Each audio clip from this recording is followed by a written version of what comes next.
Welcome back. Apologies for the technical difficulties. Given the opportunity, we will be taking a 15-minute break and we will return very soon. Stay tuned.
welcome back. So, as the group continues their discussion, their quite heated discussion about what to do regarding this whole situation, Olivia seems a bit out of focus for a moment.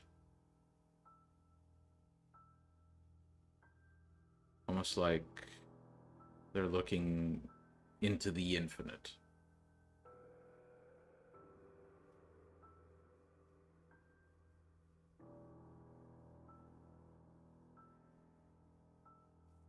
Proceed. After this discussion goes on for a while, right? Yeah. There's this. Right. I'm gonna go try out a new ability of mine. I see that you have everything under control, Iris. Not really. Well, for the time being. I have something else to do that requires more of my attention, but if you do need me, well, you can just call me up. For now, I must take my leave, unfortunately. Um, And Jasper, not even waiting for an answer, already is starting to walk out of the library. Iris sits down on the sofa and concentrates on her new ability. All right. So, pay costs, roll dice, whatever you need to do.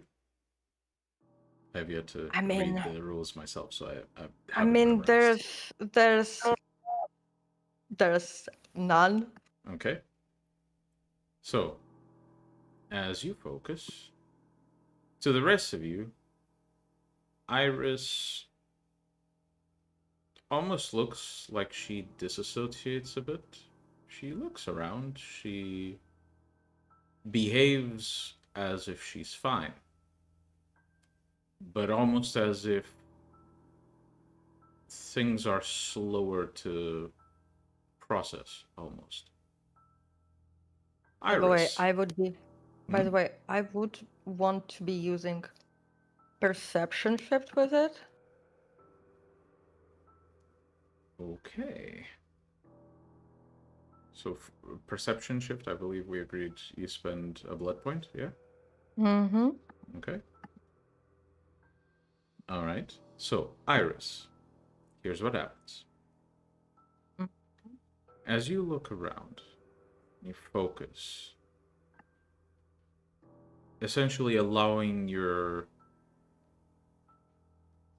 mind to perceive the world differently. A bit more how it should be, how it is. Away from the assumptions of the rest of the world. It's almost as if every object seems less physical. Every one of your allies looks a bit less like an individual, and at the same time, so much more like one. I'm actually going to spend a bit of time, especially with the perception, to, basically perceive them, because given what I feel like how the discipline works, I will be needing to navigate back. So understanding how they basically resonate, fractalize, etc. within the state would potentially help me to, find the red thread back into a normal state. All right. Make This is for something connected to the power, but not the power itself. Make a quick intelligence and let's say occult. Does divination apply? No. Not Foresight? here. Foresight? Yes. Mm-hmm. Pelesa. 1, 2, 3, 4. 3 successes. Mm-hmm. As you gaze upon your allies, who do you look to first?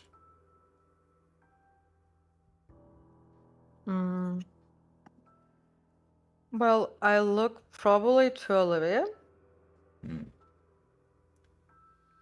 As you look to Olivia, despite the size of Olivia, she's not exactly Olivia's current form isn't exactly tall. When you look upon Olivia,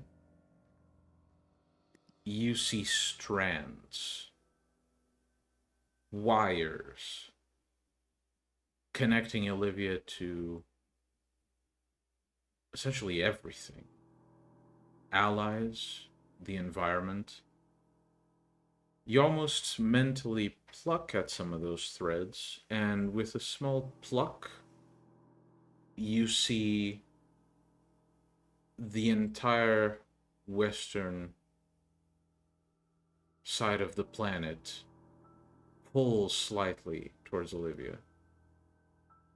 And as you pull to the other side, the eastern side of the planet reacts the same way. It's almost like not Olivia themselves, but whatever Olivia is not just Olivia. It's something that expands all over the world. Who do you look to next? By the way, I'd like to see whether there's like such a strand extending to me. Well, obviously. Excellent. That is good. That is good. That is very good. I'm going to have a look at Jack. As you take your eyes off of Olivia, all the strands vanish. You see the library shifting, almost as if there's heat in the room, shifting the light in the air. And then your eyes rest upon Jack. And you would expect to see the entire world darken around him. But as soon as your eyes rest on Jack, the world is lit up as it was. Jack himself has darkened. He looks tired. He looks worn out.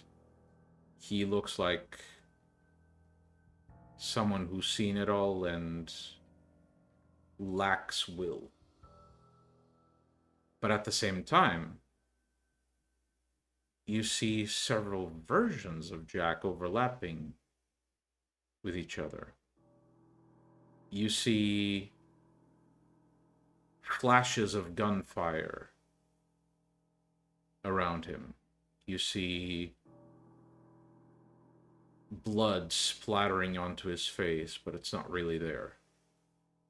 And you see Jack, his arms resting to his sides, holding a book, or whatever he's actually doing right now. And the hand he doesn't notice he has, off to the side, where he doesn't actually see it, shaking hands with a shadow near him.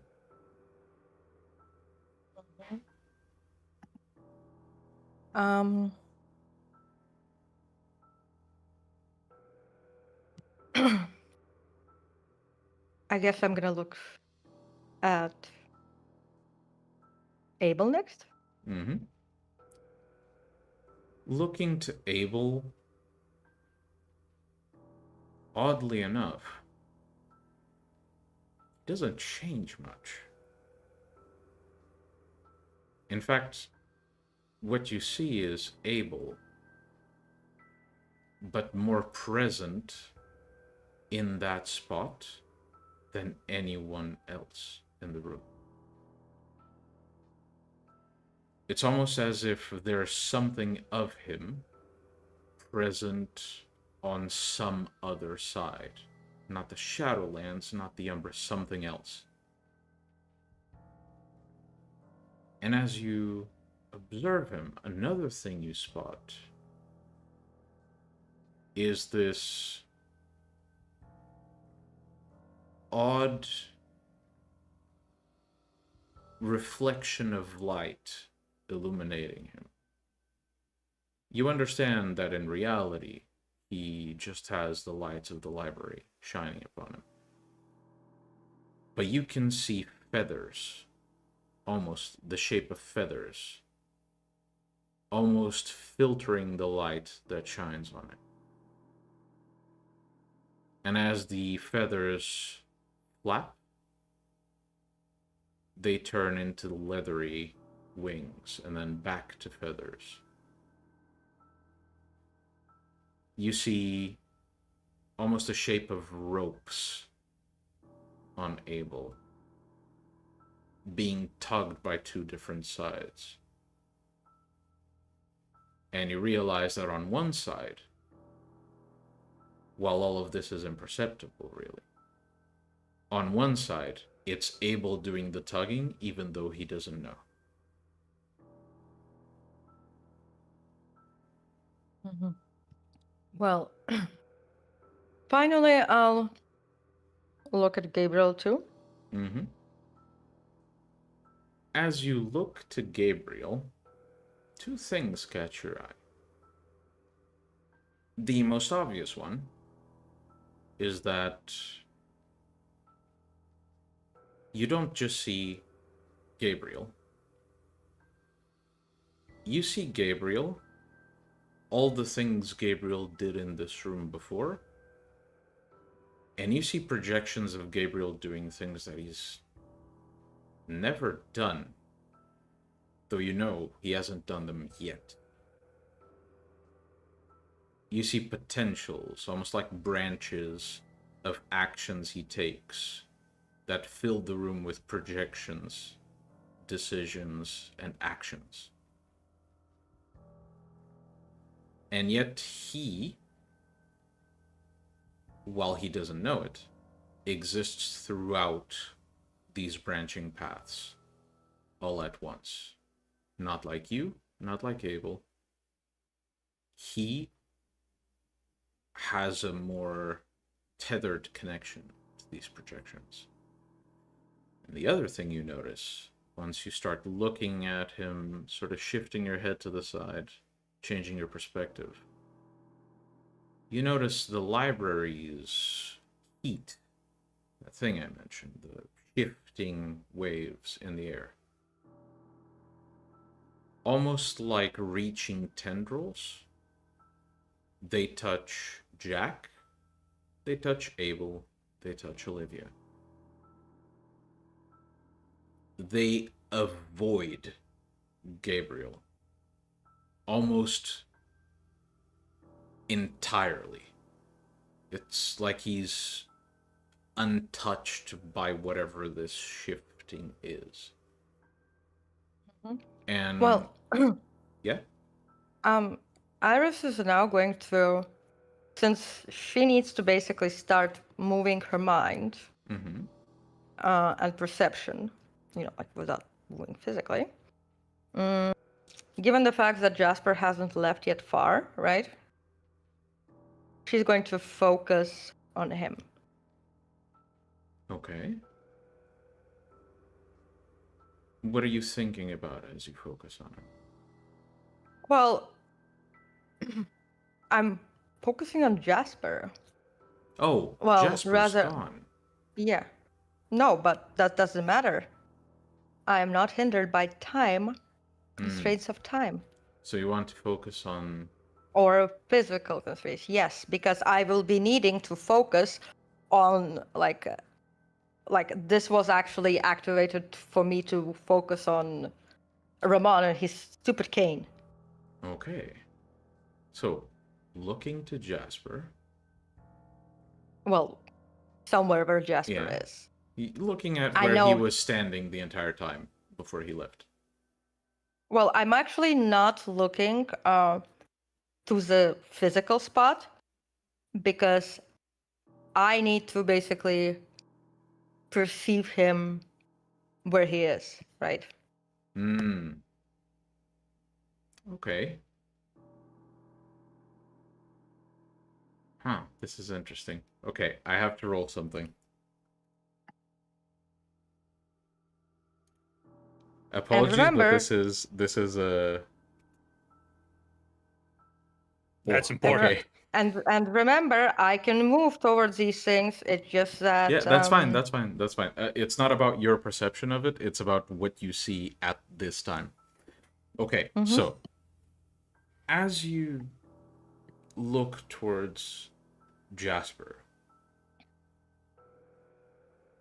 Well, concentrate. First of all, you realize in which direction he is. He seems to be traveling. You see the same strings Olivia had connected to them. In fact, you see a very shiny, a very glistening string tying Jasper to Olivia. Excuse me? But you see something else connecting them. And specifically connecting to Jasper. It is really difficult to wrap your mind around it. It's almost like it's... I know. I don't need to wrap my mind around it. Let me finish. So it's really difficult to perceive what it is. Like wrapping your head around it is... Like deciphering what the hell this is takes actual effort despite what you're doing. You eventually understand that whatever Jasper is dragging behind him, latched onto him with an iron grip. It's not something Jasper is dragging with him. It's something that's pushing Jasper towards where he's going. Eh?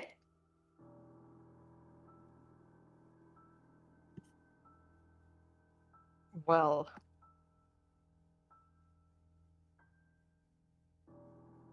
What is this? It seems to be the same thread that connects Olivia to Jasper, and both of them to basically everything. Though this one seems more full of intent. And as you observe Jasper, he seems to be moving towards something. An incredibly large, incredibly tall tower no one can see. A tower that doesn't exist, really.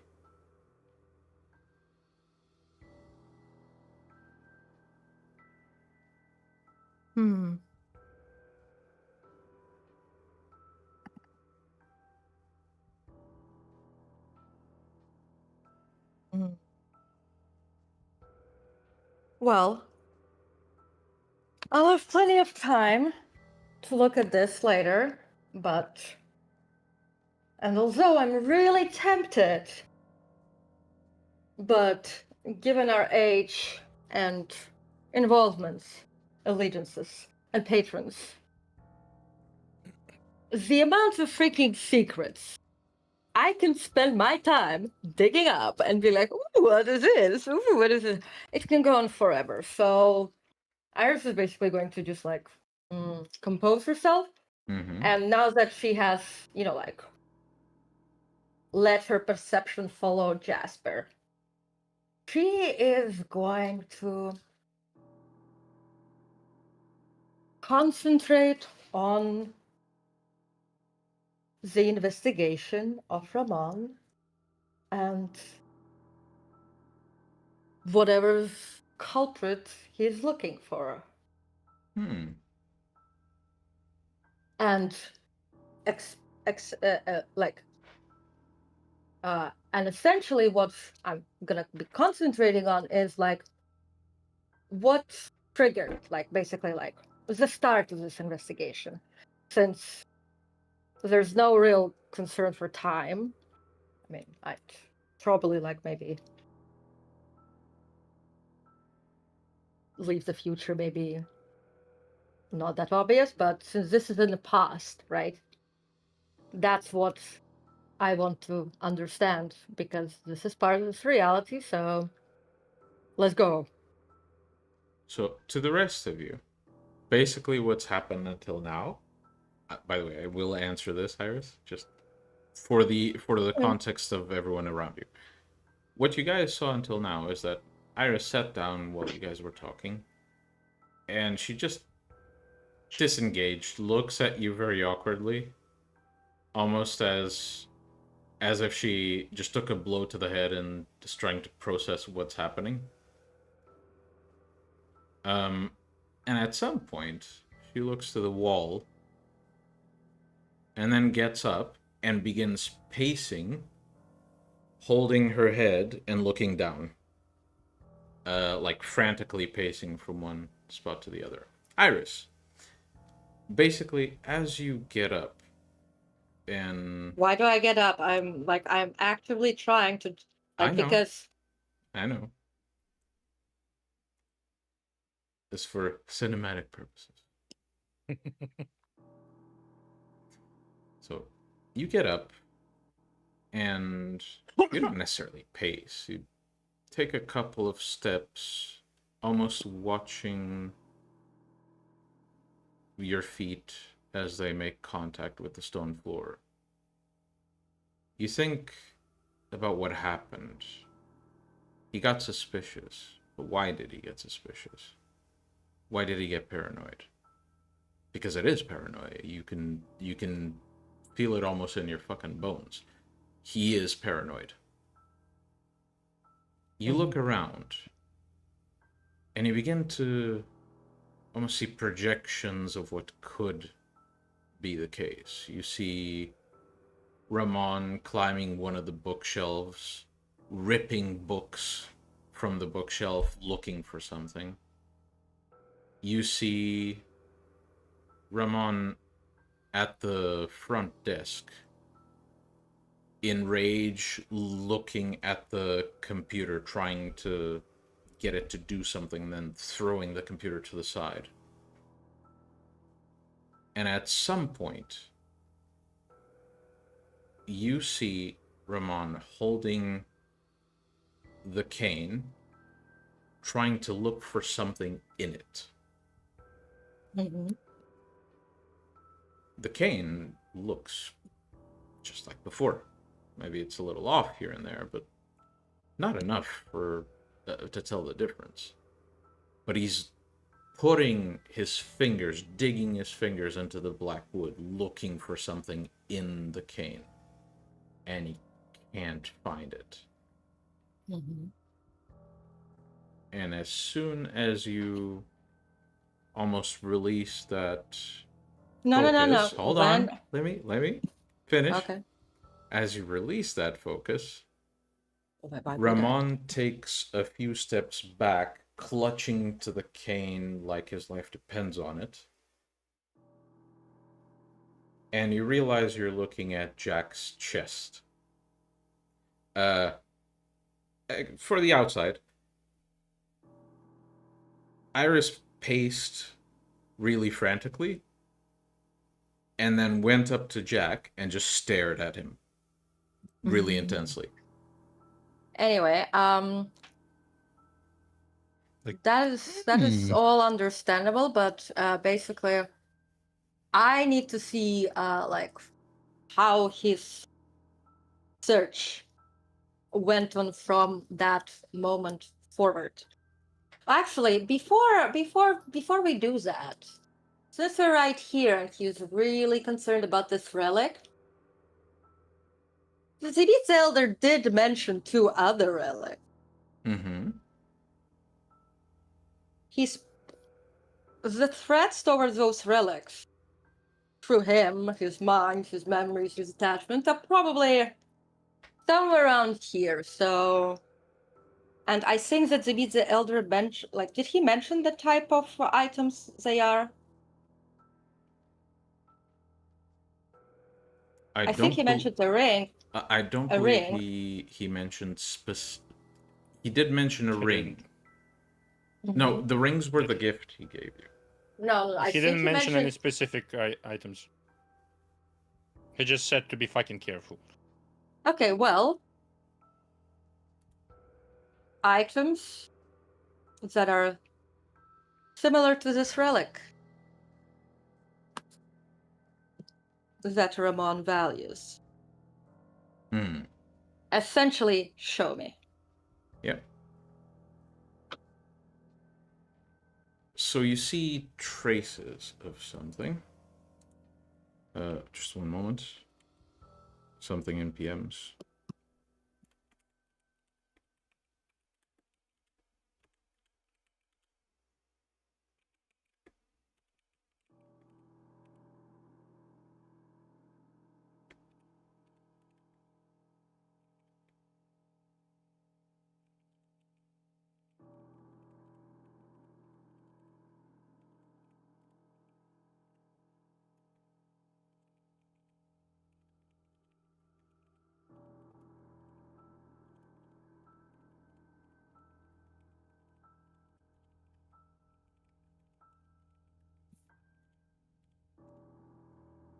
Okay, so you focus and you see Ramon still clutching the cane. And as he realizes it's not there, he seems to gesture and shout at some entities around him. And 4 shadows appear from behind him and begin scouring the library and all of Santa Monica. As they do, he seems to run up to the corner of the library and sit in the corner. Almost, he's like swinging, holding something close to his chest. He opens his hand, and you see he's wearing what looks like a very weathered leather glove. It has something in it. Something from beyond. Mm-hmm. Almost as big as those red threads, but different. Not here, but also here. And on that glove, he has a ring. Is it the ring or the glove? It is both. Or is it both? Oh. However, as you look to the ring, you realize it's not there. It's in that direction. You focus on that direction. It's almost like the Earth's shape folds to allow you to see what is there. And you see, on top of a cathedral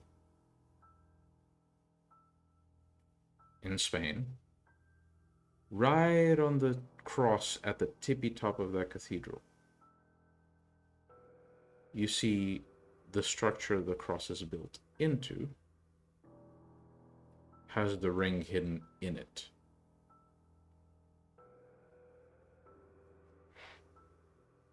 So like hiding the needle inside an egg, inside a duck, etc. Okay. Well, now that got that, what I want to see is, since he sent his 4 shadows and all of that to basically find, search, and detect, I need to see how far, what have they basically, where have they been, what have they found, etc. And I'm definitely like, if need be, I'm going to use another perception shift so that, you know, maybe slow down the time squared. No, not to slow down the time. Instead, like be able to, you know, like accelerate. Because this is in the mind, and if my perception is faster, then I can. This is a mechanical thing. Does this vision allow you to see things that about like, does it allow you to see things about things you don't even know exist? Yes. As in, you're looking for what the shadows are looking into. If you don't know something... No, I know that these 4 shadows are essentially those 4 like lasons. I know, right? But it's something different. It's about what one of the shadows is doing.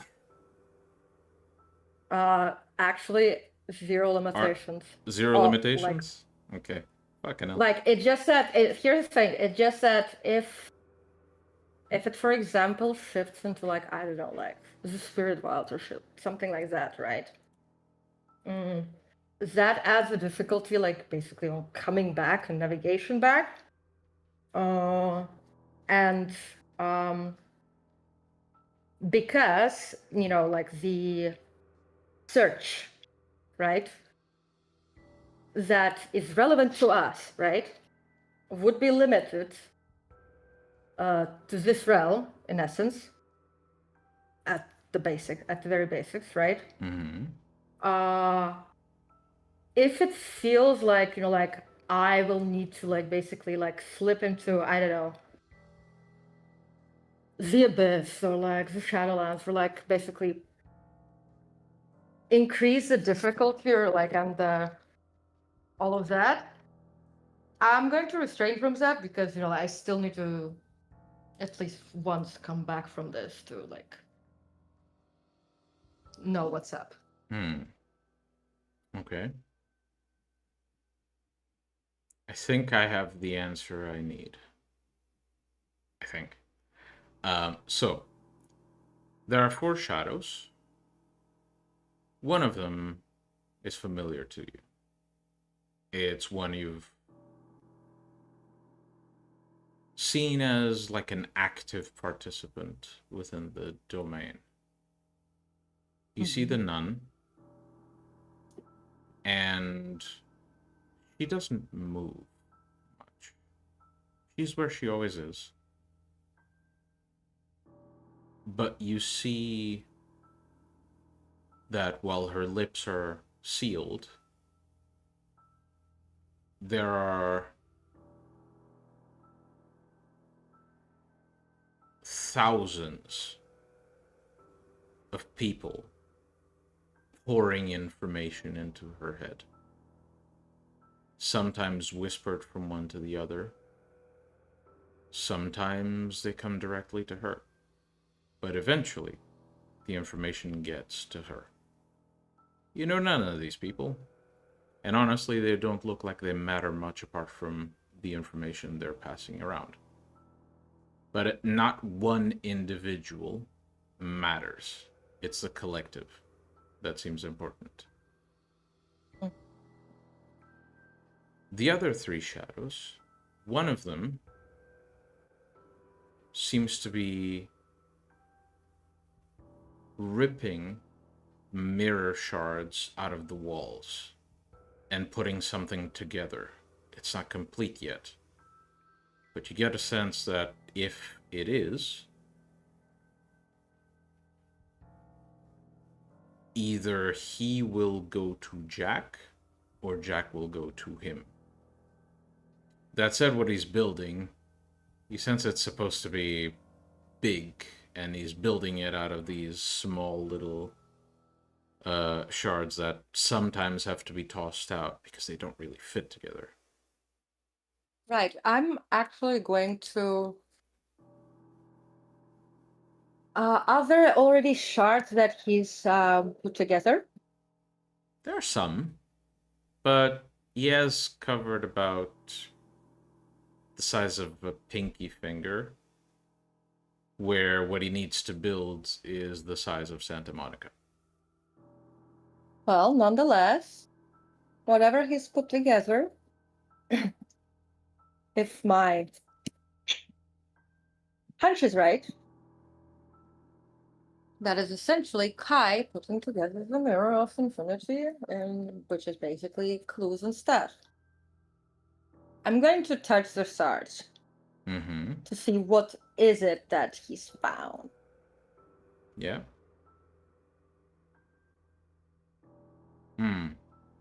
So, touching the shards, you see that although he hasn't interacted with this knowledge, although he doesn't know it, this is the shadow of knowledge. This is a suspicion that something is there that he needs to investigate. What is it that he needs to investigate? The shape of the mirror looks like waves in the ocean.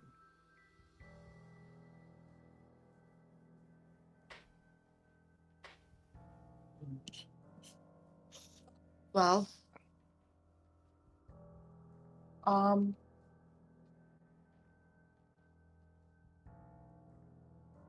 next shadow. For the last two shadows, one of them seems to constantly follow the other, almost looking to it with not exactly suspicion, but alertness, making sure it's vigilant for whatever this shadow does. The shadow this one is following is instead avoiding looking at any other shadows. Instead, it's trying to find something old. You see thorns as the shape he's looking at. Thorns, a razor, blood splattered on the wall. Old, stale, coagulated blood.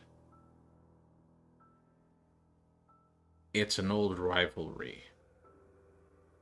And the shape of that rivalry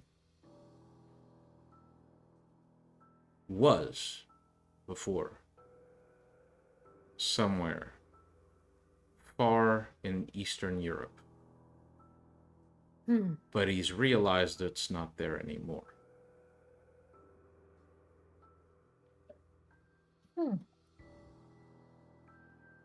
I see. Well then.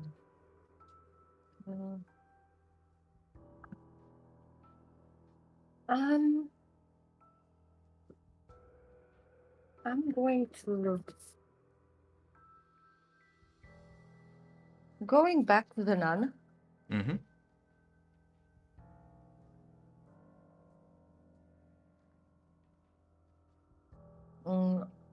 going to...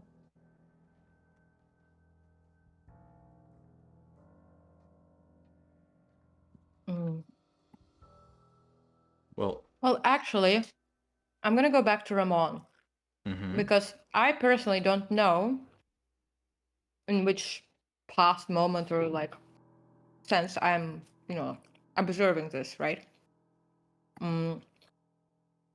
This could have been very soon after like Ramon started looking for it, etc. So I'm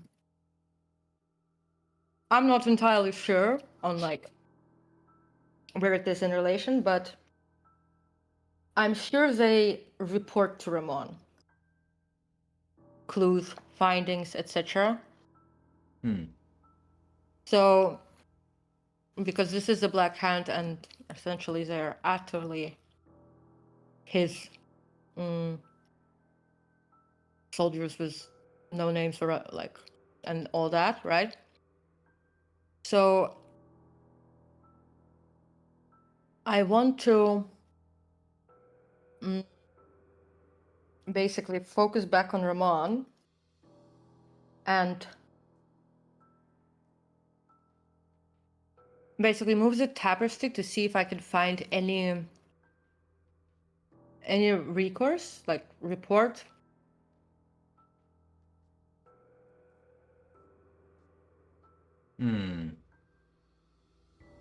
Like things he's heard from the others?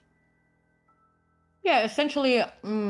He's still waiting to hear, because this is very recent. He's doing his own looking around, his own investigation, but the others have yet to report back. Well then, I guess I should take a closer look to the dawn because you said I saw the threads of like thoughts of the gatherings of information, right? And I saw similar threads with Cecil and Jasper, and I know what those threads are, right? So Iris is going to remember that one fantasy movie, Lucy, because this is very much like Lucy. And she's going to try and see, like,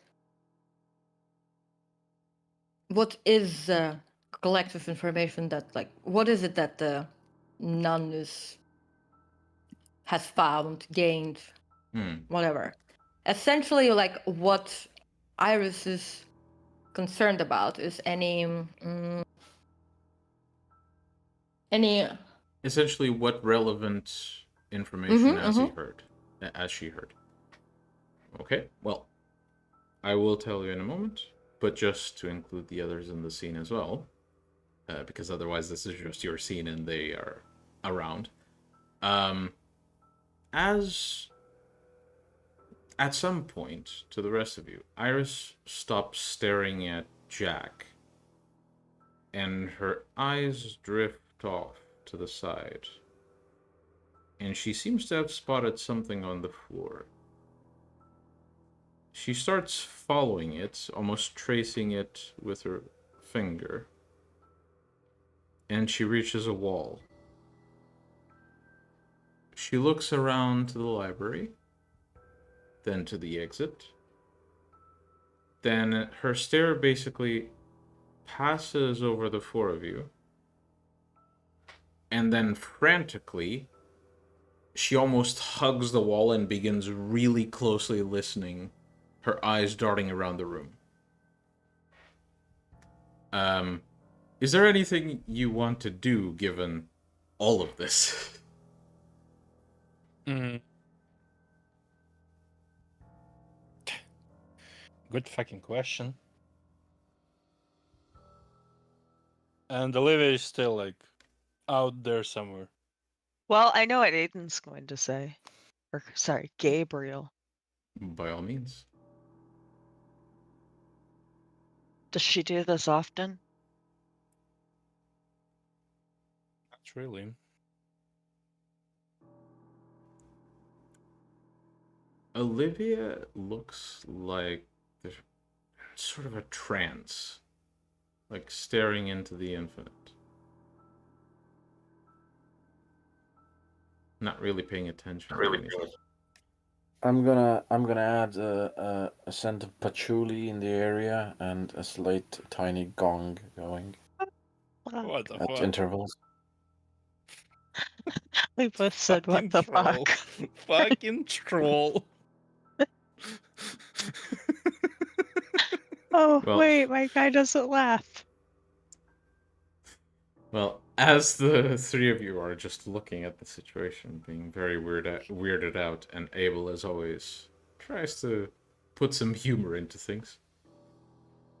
Iris, as you listen closely, you basically put your head where the nun's head is. You overlap your own head so you can hear what she's hearing. There's a lot of gibberish in it. Doesn't matter. It's irrelevant. Maybe it raises the nun's suspicions, but in the wrong direction. There's a lot misguiding her.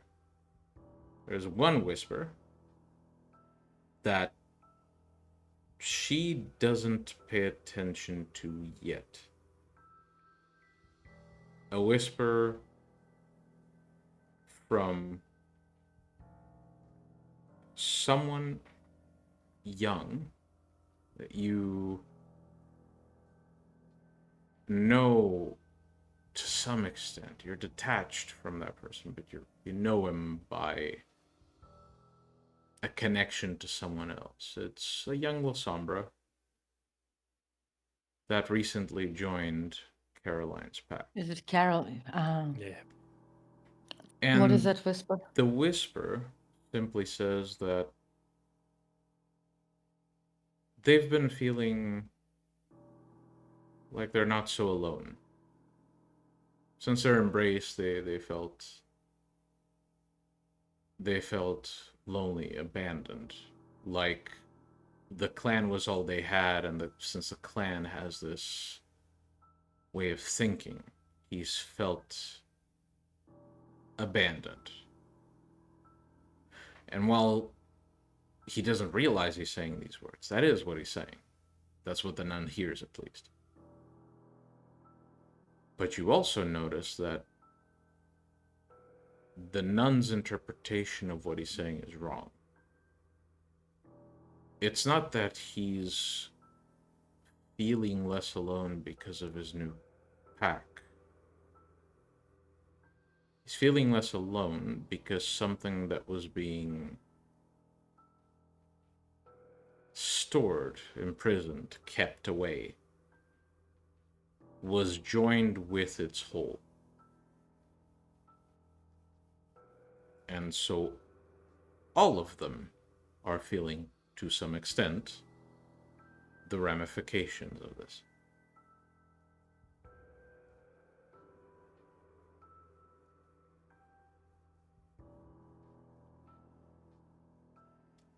The nun doesn't hear that, but it is a thread there.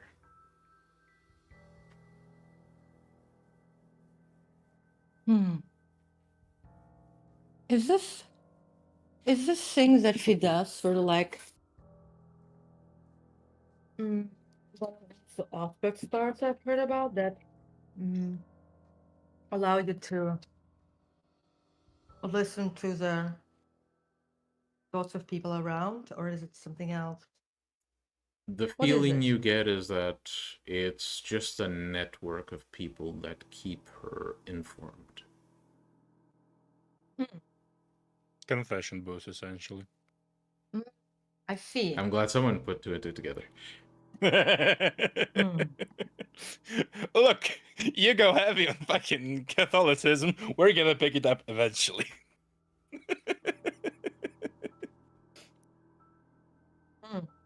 Well, okay. So that's one strand. What was that one with the mirror thing? No, that just seems to be like he's pulling information here and there, trying to put something together. But he's far from completing it. It's gonna take a while. Unless, of course, he finds a bigger shard. to add to the collection. Well, I'm going to have a look around because I see the shards. He doesn't. So I'm going to try and there see are whether large shards around the city.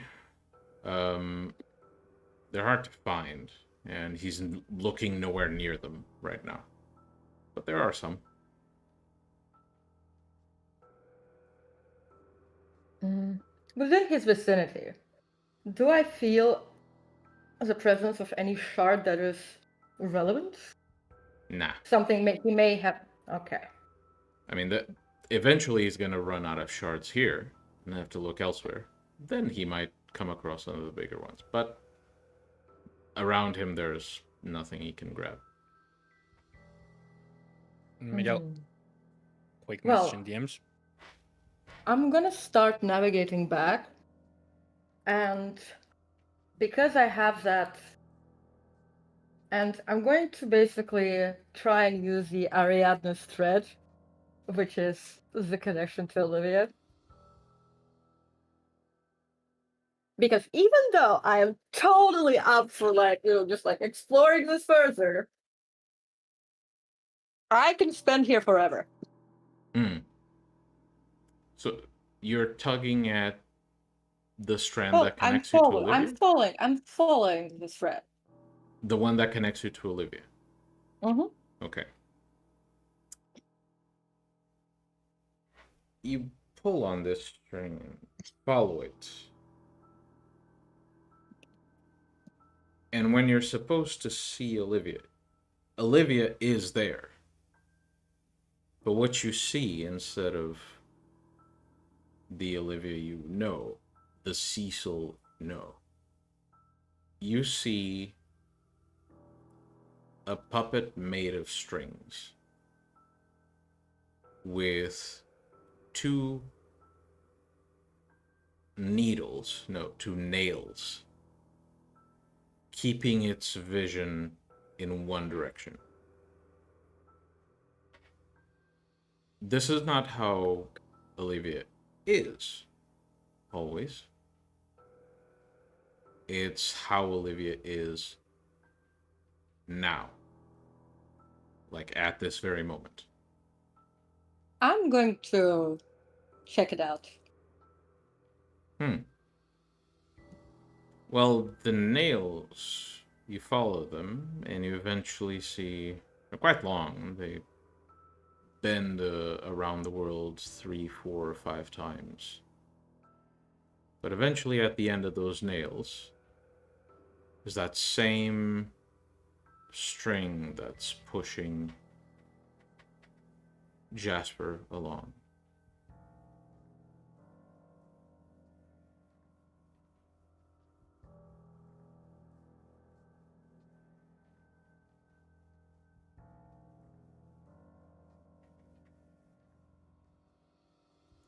But why does Olivia, I want to understand why Olivia, earlier I looked at her and she looked different, right? Now I looked and she looked like that. So I want to understand what is the shift? Is she... No, nothing shifted. It's just you were getting used to the perception, you were focusing on different things. You were trying to see how, the essence of each one of your allies before. Now you're having a closer look. You're having a look at what's happening. Not who they are, but this connection you have. And because you're focusing on something different, you spotted something else. Can you repeat the description again? I want to focus on it again.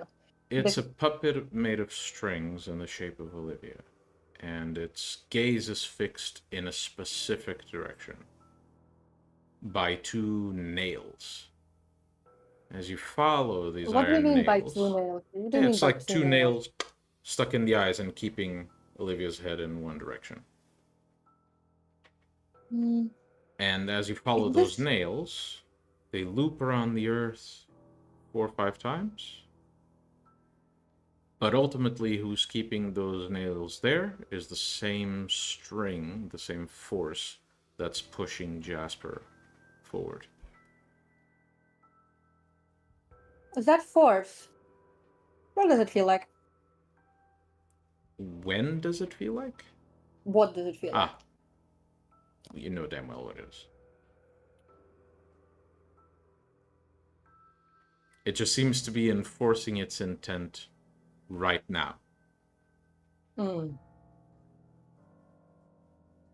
Doesn't usually, from what you get the feeling. It's not like the nails were designed to stay there forever. They're impractical. It takes too much focus to move these specific nails for this specific thing.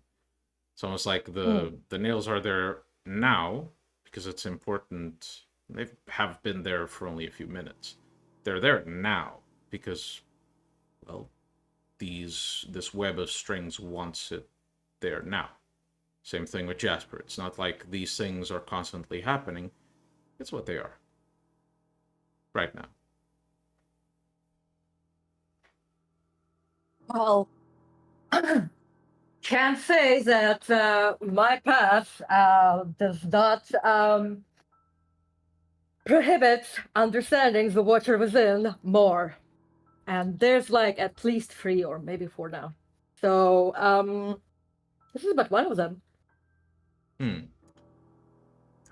There's a good question to ask here.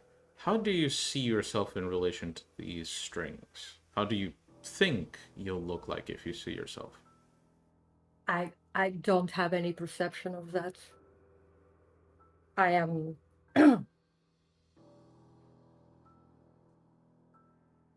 because that would require me to tie myself to a specific, like self-image. But what do you think your relation is with this gigantic web of red strings? Well, I think because of the number of mega watchers that to which I've inadvertently, accidentally, or on purpose formed connections, right? It sort of would be like maybe it would be like, like also strings, but because there's like all those like, like different, different patrons. It grants more, I don't know, maybe agency?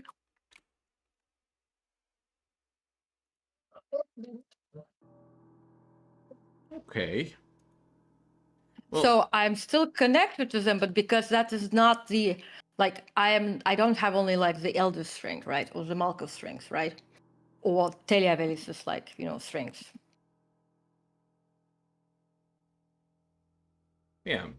I'd imagine that those lines basically to have a specific... I'd imagine basically it forms like a web, which I can, like move about, because at the end of the day, since the total number of all those forces probably like nullify each other, I remain with whatever force I exert. And move like more or less. Okay. Well, as you explore this, I'm gonna need everyone else to make a perception awareness roll. Iris will just see it, but it'll be very puzzling. Perception.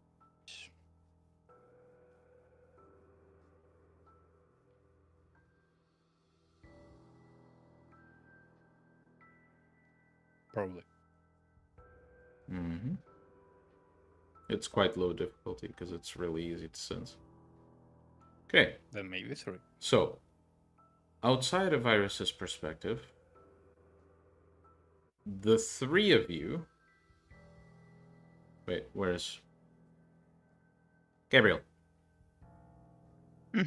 A dice. Perception awareness, please. You got it. Does abstract thought apply? Or wait, tactical. Does tactical apply? No way. No, not in this case.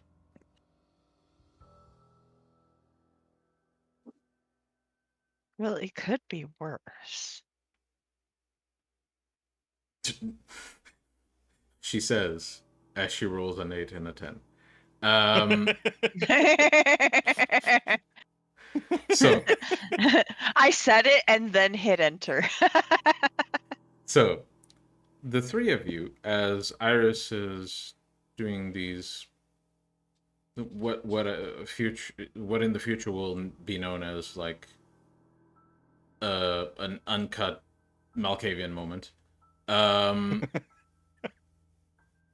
As you're trying to like not be weirded out and failing, you start sensing something, like a building wave of something. And eventually,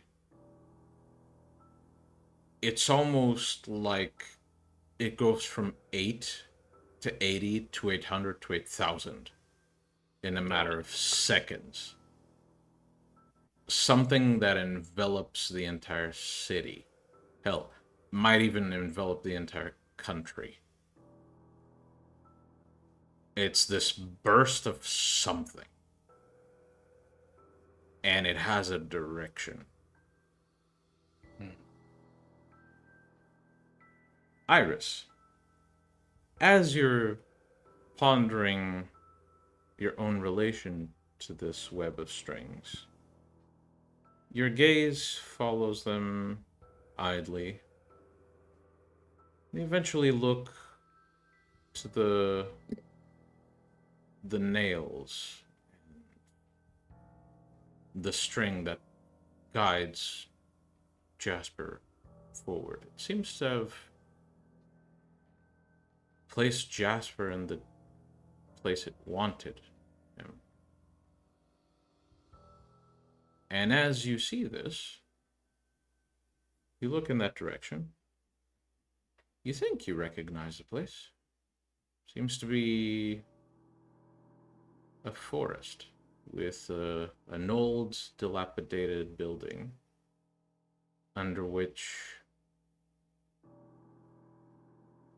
Cecil's former project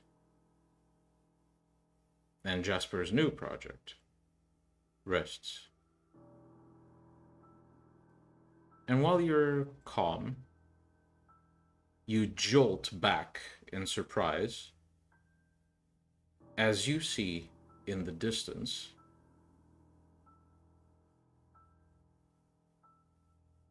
a nuclear explosion that blankets the skies in ash.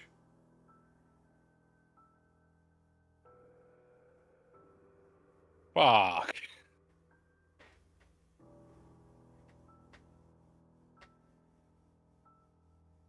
React as you please. Well, I just really like, is that a metaphor or something? I quickly look out of the window. Everything looks normal, but the waves just keep coming and getting stronger. And Iris, you look around a bit alarmed, hoping that this is a metaphor. And as you do, you see these swirling forces in the sky. They've always been there, idly by. They're part of everything, really. They noticed whatever this was.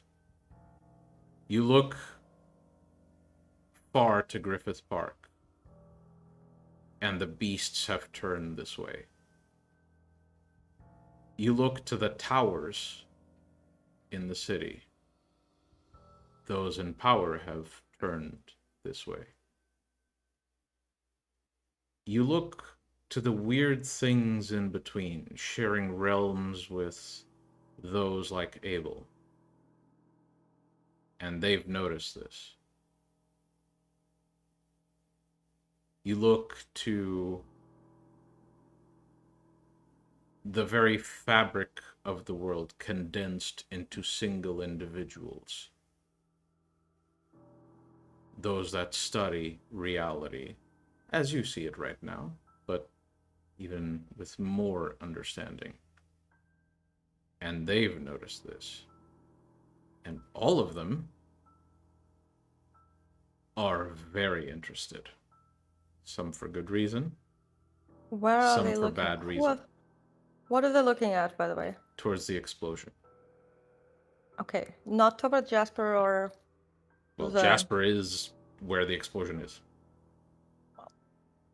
Okay, if you're curious at all about the condition, Jasper is in lots of danger right now.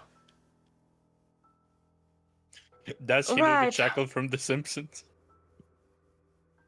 Jasper is in a lot of danger right now because of that attention? Yeah. Okay, I'm going to return. The forest should be somewhat reachable. If I activate the free right outside of my range too.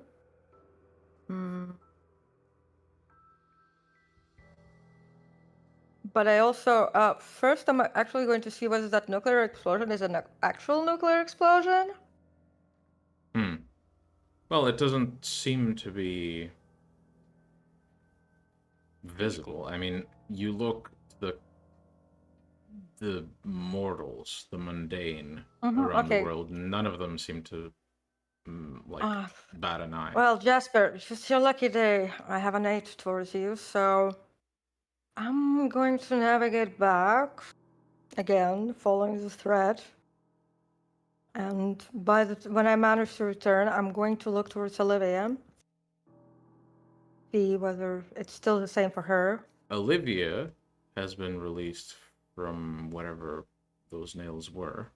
Right, so and is now very hurriedly, and if any of you look around the room, despite this increasing mounting force, if any of you look around the room, you eventually notice that Olivia snaps out of the condition they were in and sprints towards the nearest window. I think I'm gonna follow Olivia. Do I see? Do I see Olivia traveling as wind? Not right now, but you can tell there's flight coming. Oh, well, I just want to see where she's moving, whether she's basically moving towards the Jasper. Explosion. Yeah, towards Jasper. Okay, I'm just going to follow that, just for recon. So just follow with your gaze, or actually follow with my gaze, because if I slip out of this phase, right, I won't be able to see that far. Yeah, that's fine.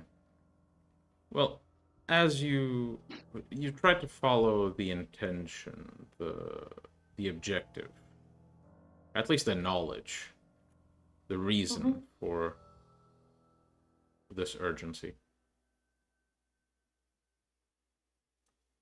There is a world-shifting event happening, and it will go very, very badly if it's not done correctly. And something went wrong, completely outside of anyone's control. It's just the fabric of the universe was not meant to handle shit like this.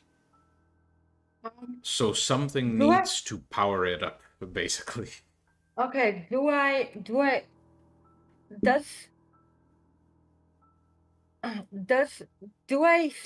see, do I understand what needs to be done? Is there something I can do? Right now? No. You need to get closer. You need to have a look at it. Okay, I'm just going to like move very, very close.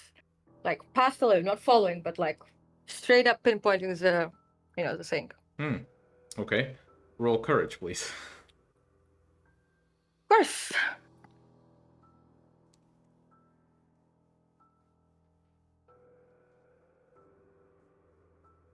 One, two, three, four.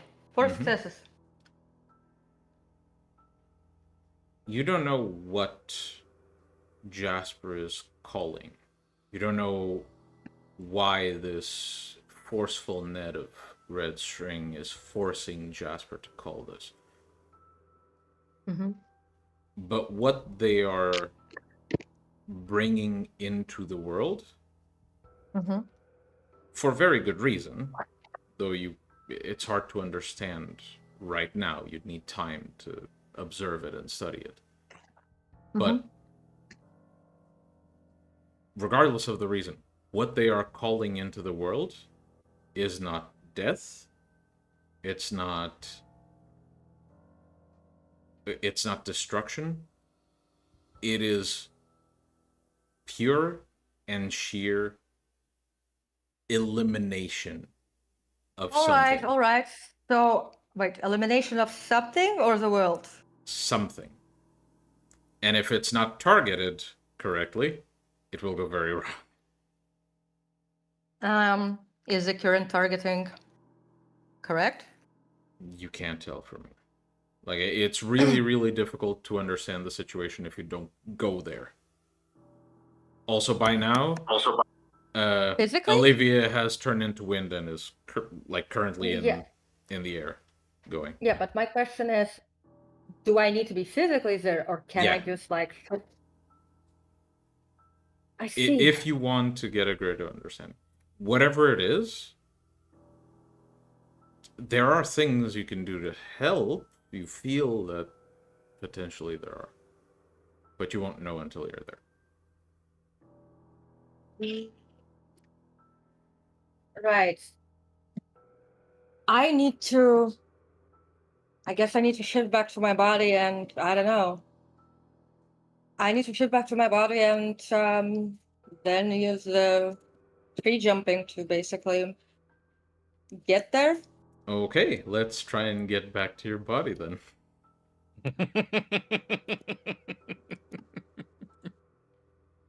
Well, I'm going to try and concentrate on something very intense. Now that Olivia has left, I think like Abel was like very grounded. He was one of the most present. And he had all that other thing. So I'm gonna concentrate on Abel. There's also that smell of patchouli. You still doing gongs? Yes. Yeah, so there's that. All right. Does it require a roll for you to come back, or Now it requires just a connection? the ability to navigate the tapestry, essentially. Okay. You're going to succeed, but just to decide how long it takes, roll wits and awareness. Pelese. 1, 2, 3, 4. You manage to almost ground yourself. It's a bit hard. You almost see yourself from the outside of your body. But you eventually manage to... How do I look? Well, if you want to explore that, we can delay your return. Oh, just a quick look. Come on.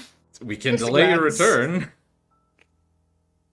Or you can do this later. Your ass over here, Actually, no. I'm not gonna look at myself because that might be just like one, like, little fragment, etc. And I should not confine myself to a single form or like, like something like that. So no. Okay. So you're gonna I'm a manage to return. manifestation of Gnosis. Not. You're going to What is manage. Iris actually? So you're gonna manage to return. However, from the outside, you guys, going back to when this feeling started happening, what you see is that Iris seems to be looking around a bit disoriented. And as soon as this wave hits you, Iris looks towards the direction from which you felt the wave, and then begins screaming horrified at it and crawling away, hair disheveled and just in sheer horror at what she's looking at. She just crawls away as much as possible. And then starts holding her head and breathing. Hold on, let me finish. Don't interrupt. Storytelling. So she holds her head, begins catching her breath with her eyes frozen on what she's looking at. And then she closes her eyes and starts looking around. And then slowly looks to Abel. And it's like something in her eyes stops being so glazed over. She almost becomes aware of her condition. Iris, you basically open up your eyes and you're sitting on the ground with your hands here, but you're not really certain why. Iris, yeah, what did you feel? Yeah, all of us are definitely staring at you. yeah, I that don't doesn't. think she did anything. Okay, first of all, that doesn't fucking matter. Like, you don't know how divination works. Second, I need to go. Third, I got some clues, but on that later. Jasper's in danger. That's potentially. Where? Are we all going? I don't know. It would probably be best if we did. Worst I case, we'll be don't- told not to go there. Who will tell you? Probably you, once you're there. Again, you're going to be traveling too slow. And Iris basically just So, leaps outside and. question. Mm-hmm.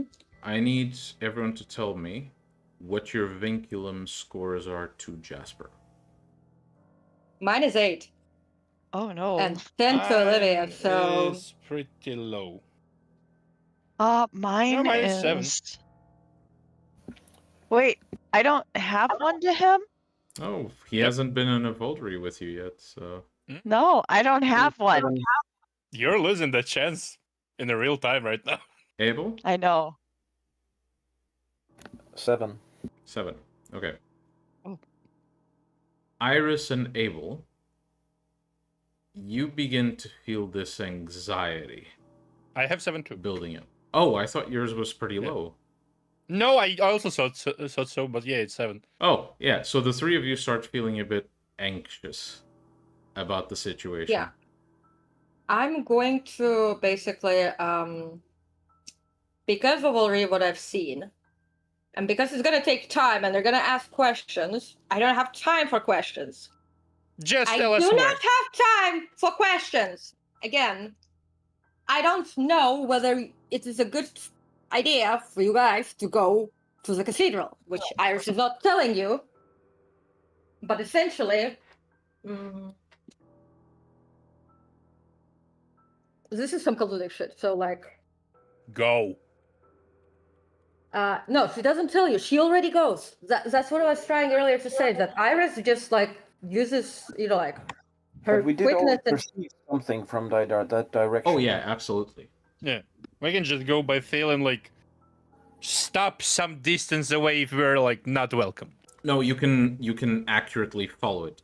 It's not as accurately as Iris, like you don't know where it is, but you know it's that direction specifically.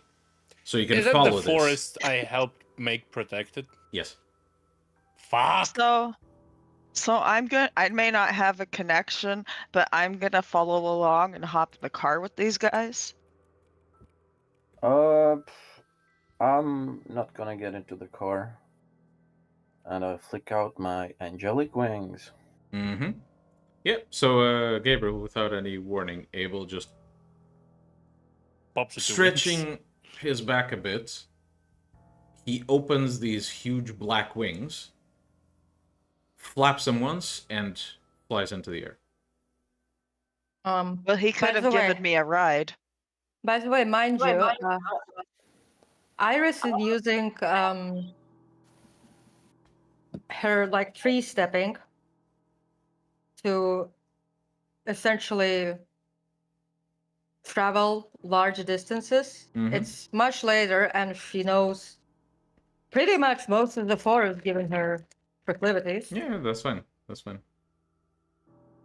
Yeah, Okay. I can probably get somebody under my arm. I don't know. Is it affected by my strength or? Well, let's use flight rules from Those the be gargoyle. telling you how much you can fly, like how much weight you can lift. Yeah, exactly. Yeah, it does. And it tells you speeds as well. Yep. And what kind of flight.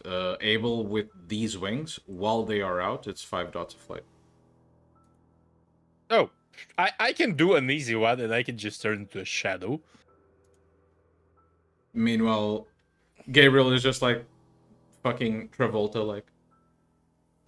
No. Gabriel would have weight. I wouldn't. Okay, let me see specifics on flight.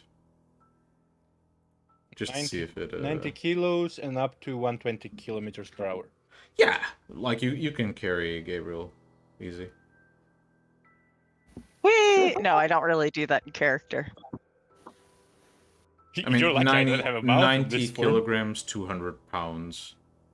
Gabriel is a skinny boy. Gabriel is probably skinnier, yeah. Hold on Yeah, to something. Jack will just make some fine cloak of shadows on his back. Mm-hmm. All right. So, as all of you begin making your way there, while you'll make it at slightly different times, you're all going fast enough that while Iris still arrives first because teleportation's a bitch. Yep. Well, Plus actually, no. celerity. No. Plus celerity. The closest tree to the church is 10 minutes away by if you walk. She can run. It is night, and I have celerity. And Okay, obfuscate. so let's say you all arrive at about mostly the same time. Okay, so as you arrive, for those of you who've seen this, it's the same as always. It doesn't look any different. It just feels like something tremendously dangerous is going on in there. Gabriel, since this is the first time you're seeing this, what you see is this abandoned house that's broken to shreds. Like this is not a house someone can live in. There's debris everywhere. The roof is off. It's the ruins of a house. However, there is a door, like a trap door. And the trap door is wide open. And the inside smells like it reeks of blood. Well, good thing I'm not hungry. Yeah. Isn't that nice? Yeah. You're about to be. So Fuck. you so the four of you Well, make I your think way. I'm gonna start blood buffing. So the four of you make your way inside. And what you see is this gigantic cave.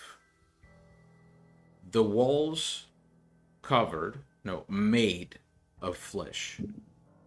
Wriggling forms of what can still sort of be deciphered as people.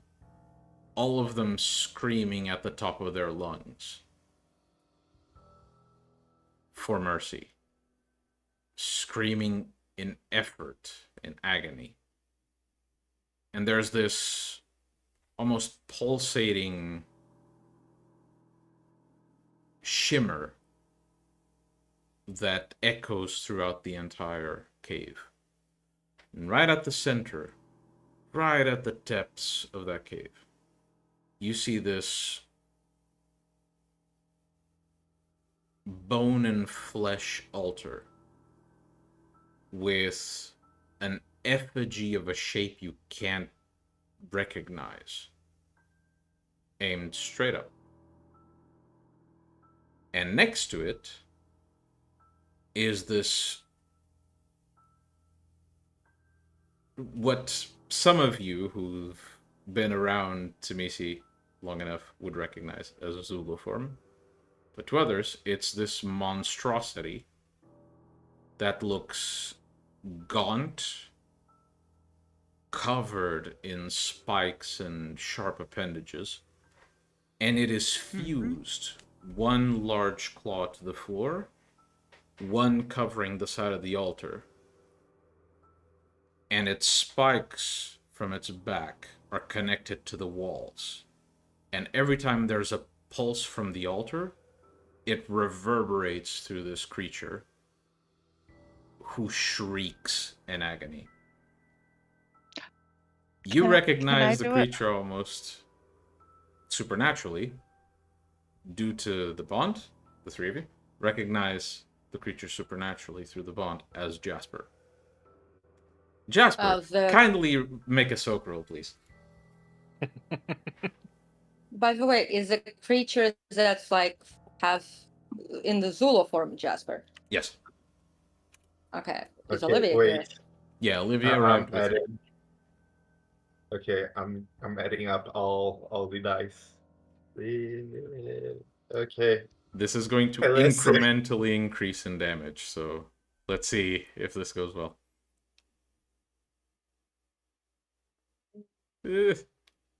Luckily, you can't botch soak, so... It's not successes, though. 1, 2... It's 5, at least. Okay.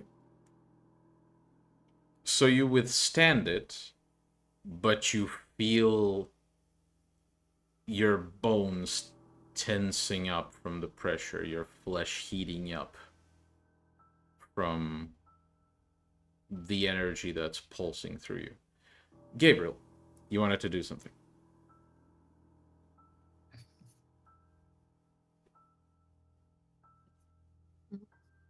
Scroll? Yeah. So, can I do a quick occult intelligence roll to see if smashing the altar into oblivion would it also hurt this thing? You can. You would totally get fucking smacked by Iris even if you move towards it. That still, it's Gabriel has his own free will. Roll, please. He has.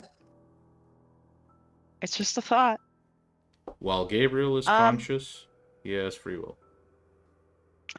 And I think abstract thought might apply here. Yeah.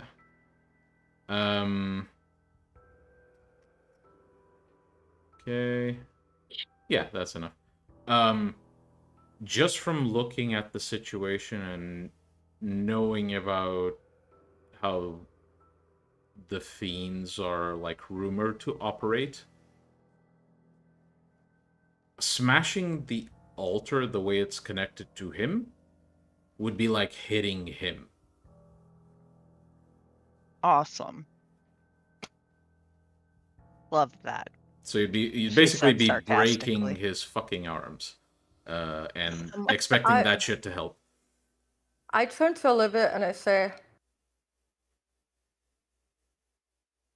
I've gained something akin to true sight. If this misses, even the planet can be destroyed. Olivia looks panicked, darting her attention around, trying to find out a way to... Look. Oh, since she mentioned the whole planet might go fucked up, I'ma just listen to my heart really intensely for a moment. Shrieking. Anyway, Fuck! listen, I'm going to look to Olivia. Listen, while in that state, I understood that if I enter it again here, I can figure out how to make sure this doesn't fuck up. Olivia doesn't even let you finish. She just turn to you and say, just do it. Okay, thing is, I don't know if you'll be able to see what I see. Can I slow time down around that thing to like stop him getting hurt? Okay, I'm gonna do it, but Olivia, you must you're the elder for both of you. You must try to basically use whatever I see, understand through this connection in order to aid Jasper, okay? And I'm gonna basically enter melange, knowing full well that this can be very fucking scary right now. Okay. So, Abel we'll deal with that in a bit. also- Abel, you're the only one who hasn't taken an action aside from Jasper, so please. Yeah. Am I to? Well, is my reasoning correct that if the more this goes on, the more hurt Jasper is getting? Jasper might die from this. And it is somehow kind of vital for him to stay alive in order for whatever this is going on, to fail. Well, you'd need to succeed. You'd basically be fail. looking at the intentions of whatever came up with this structure. He doesn't look like he's supposed to be sacrificed, but I'll allow you to make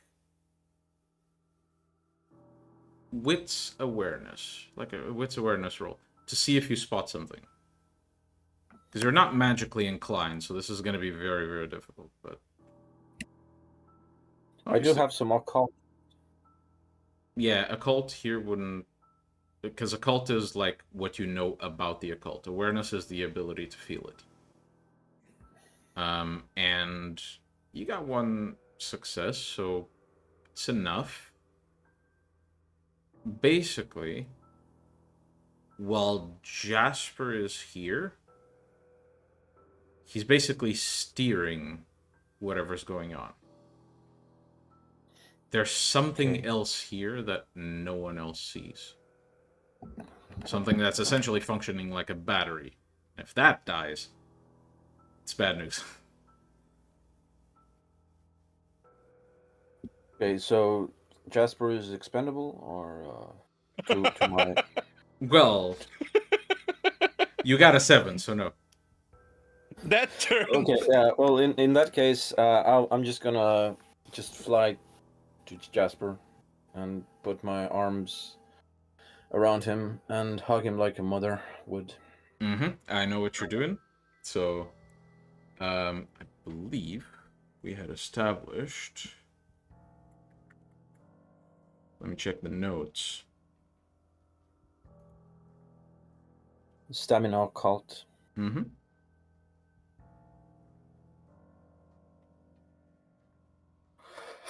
Oh, yeah. Where did I put that? Do you remember where I put the rules for that? Basically, I wrote down something that... Oh, I didn't give you the fully written version. Well, the rules didn't change, really, so... Yeah, I have some kind of an idea here. All right. Jasper, you have one action, but because you're in Zulu form, you can't talk. It would be really difficult for you to talk regardless, given the amount of pain you're in. It has to be a short action, and then you're going to soak. And the damage is going to double every turn. Started with 5 dice, in case anyone's curious.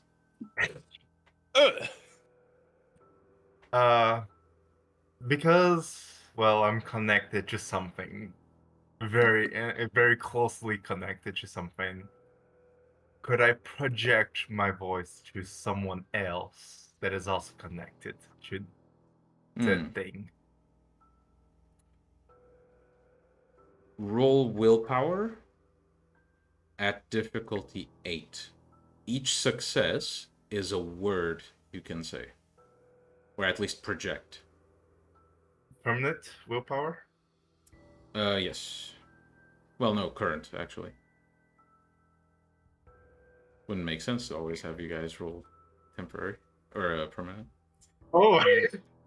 Hey! Look at that. So that's 1, 2, 3, 4, 5, 6. 6 words. Go on. Okay, let me think very clearly what I'm going to say right now. While you think, make a soak roll, please. By the way,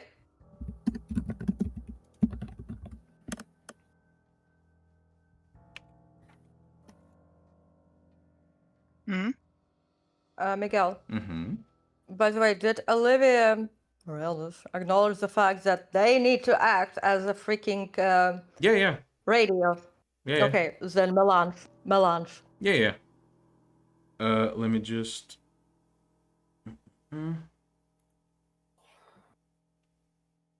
That's 8 You are One getting lucky very motherfucker. lucky. So that's You got how two many? more. How many did you soak? 8 successes. God damn. Okay. So, for both Jasper and Abel, you take no damage. However, whatever is going on, it's burning up. Like I'd say a candle, but it's more burning up like a line of gasoline. It hurts like hell to do this, but you withstand. But it feels like it's gonna get much worse. Iris, as you sort of... I would like to say my 6 words. Okay, send me in PMs, and I will Mhm. do Iris's vision now. So Iris, as you almost release control of your mind now, because this is more like you have to focus not to go into this state.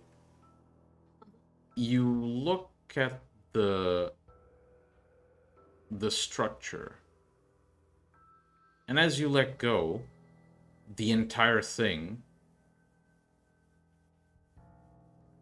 the closest resemblance you can make of this is a delete ray. Like a weapon that will delete something. You look to the structure. The altar looks like not a battery, but a casing where a battery fits in. I know this. Yeah, you look to the effigy, and as you do, a sound tickles your ears. You look to your hand, and you're not holding anything, but you feel like you're holding a Geiger counter, and it is going the fuck off. Like, severely. And as you look to Jasper, Jasper's hands, they're fused into the structure, but you see them more like they're steering this thing. But it's taking everything within Jasper to keep this thing under control. In fact, it's not just taking everything within Jasper to do this. The entire web connected to Jasper is strained. Okay, I think that potentially the reason maybe why it is straining, is there a more, how to say,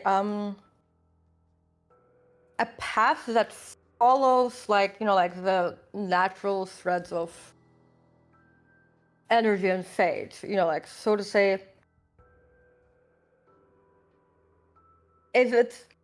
could currently the way it is being steered is be going against the flow instead of using the flow to basically make the steering quick? Is there a way? Well, the way you see it, any steering at all is defying the very fabric of the universe. Like, something like this should not be even possible. The fact that it's being done at all is kind of remarkable.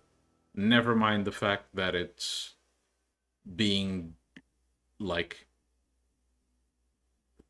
Never mind the effort. Like, they shouldn't be able to do it at all. The fact that it's taking effort is not the surprising part. The surprising part is, with effort, they manage this long. Okay. However, you also catch something else. You notice that Jasper's looking paler and paler as time goes on. And you catch the scent. The scent of blood, and it's going away quick. She's losing blood? A lot of it, just to make this thing work. Mm. In fact, the entire church is losing blood. You almost can tell that it's not... Jasper's not that creature. Jasper is... That creature. That creature.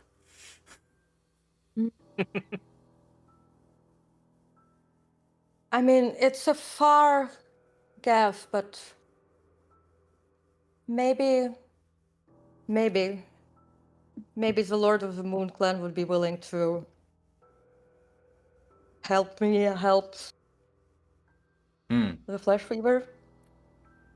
Well, the thought only prompts a glance from this indescribably large forest creature. Forest creature? Yeah. It's amorphous but very connected to the forest. Oh.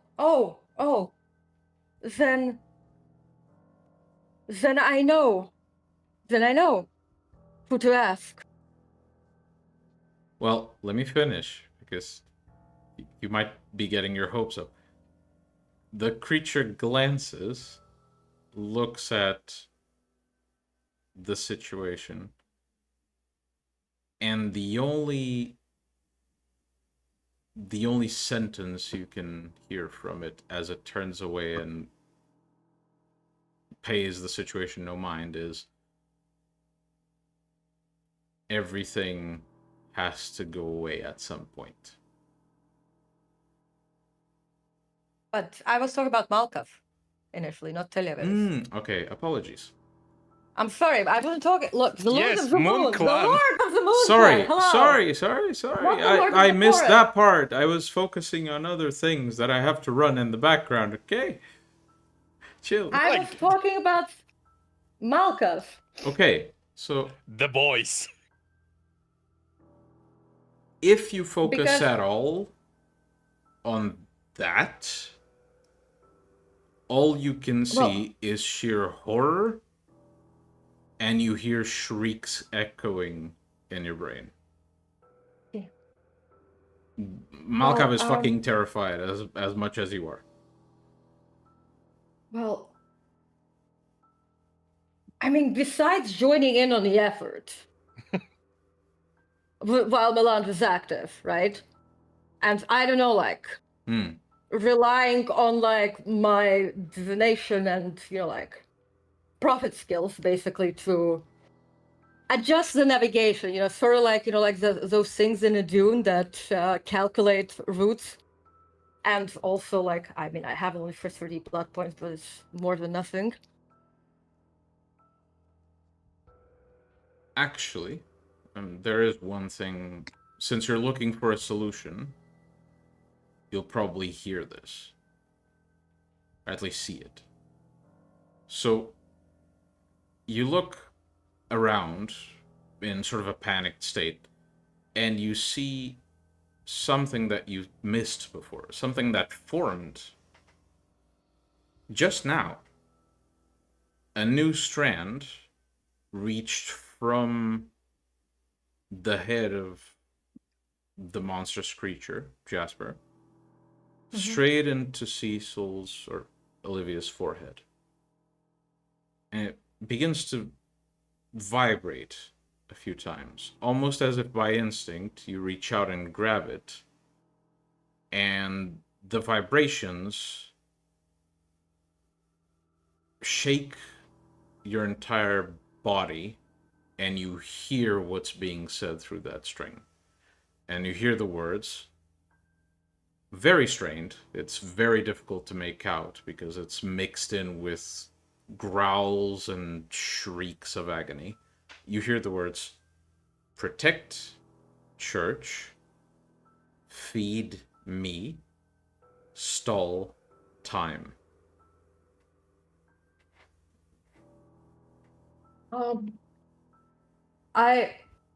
In the Milan state, I can still like basically speak.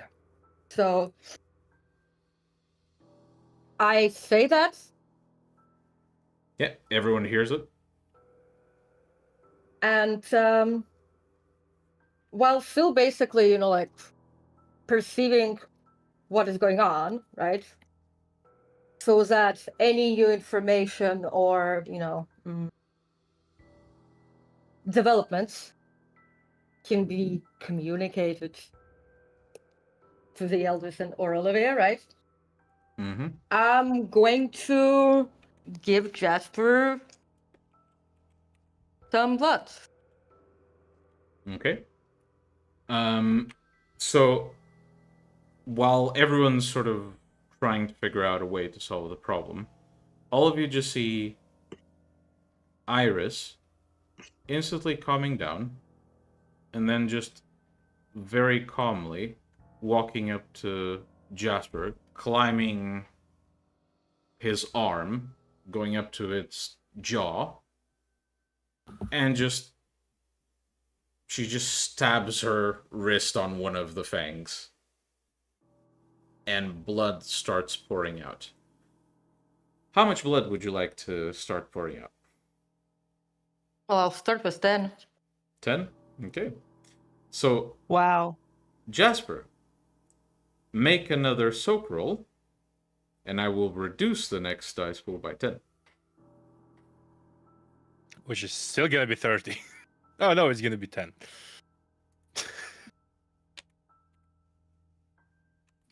Bring people. A lot of people. Shush!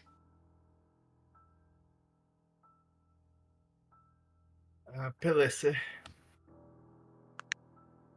Oh, Okay. Four, You What are happened, very what? lucky today, my man.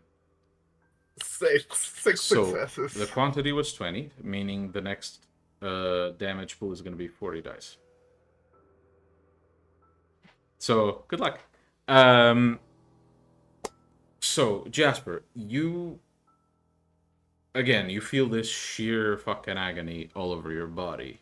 And by its echo, Abel feels it too. You start hearing your bones almost cracking until you didn't even notice, Iris, but you just taste Vitae. I need you to roll self-control. Because you're He addicted, doesn't. my man. He doesn't have Oh, self-control. right. You have instinct. How much instinct do you have? Oh no. 2? That is like 4 too low. Okay. Iris. Before you looked at Jasper and you saw an ally. It was a monstrous creature, but nothing you'd consider ugly. As the creature slams its jaws around your wrist, locking it in place, the shape morphs into something fucking horrific. Can I use blood form to just Yeah. well, not even blood form, just like, I mean, that instant shift to remove my hand? yeah, you can. It's the cost that I said, but yeah. The rest of you, what do you do?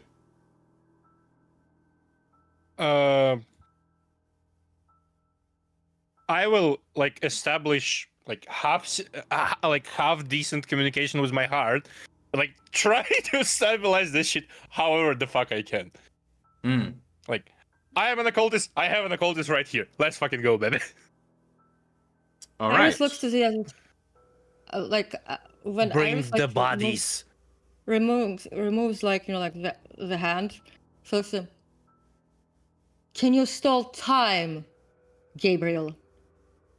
Yes. Yes, I can. And I guess that's my cue. So. Yep. Do the magic timey-wimey shit. By the way. Oh, Miguel. I do know a ritual that allows like to go through the abyss to where I want it. Mm-hmm. Can I try to do that so like the energy that is supposed to be aimed somewhere goes where it needs to be delivered?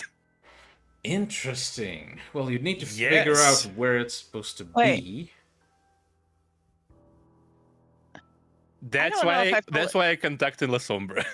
So first things first, Gabriel, if I recall correctly, Temporis does not have something that slows it doesn't. So I down think by default.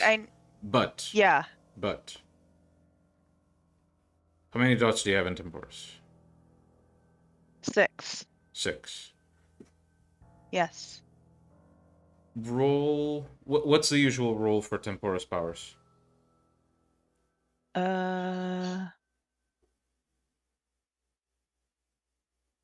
Why 5. is this for shit example. always so long-winded? Yeah, just go to Manipulation system. occult. Manipulation occult is one of them. Yeah, usually it's occult and some mental stat. So roll that. And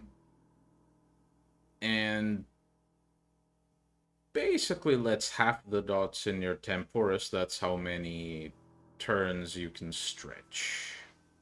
Okay. You know what? I'm gonna spend a fucking willpower. Just calling it. By the way, I had a question. So you said that Jasper is merged with the ground, right? Jasper is not exactly merged with the ground. Jasper is the entire church right now. Yeah, okay. So like basically Jasper is currently physically connected, so can't really move from the place. Which means I can move behind him and essentially put his He's like up that, I believe. Put the blood,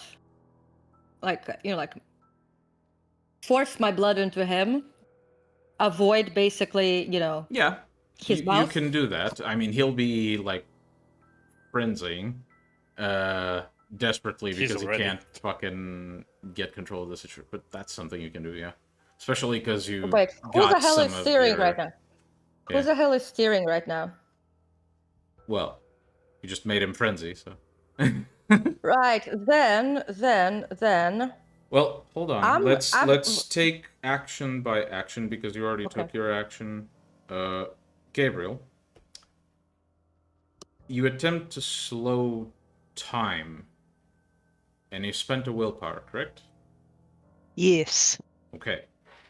So all of you still feel this impending crescendo of something awful about to happen. And as it does, as it builds up, slows down a bit. It doesn't feel naturally slowing down. It doesn't feel organic. It feels like it was pushed back to some extent. You look at Gabriel, and Gabriel is concentrating. Very still and concentrating.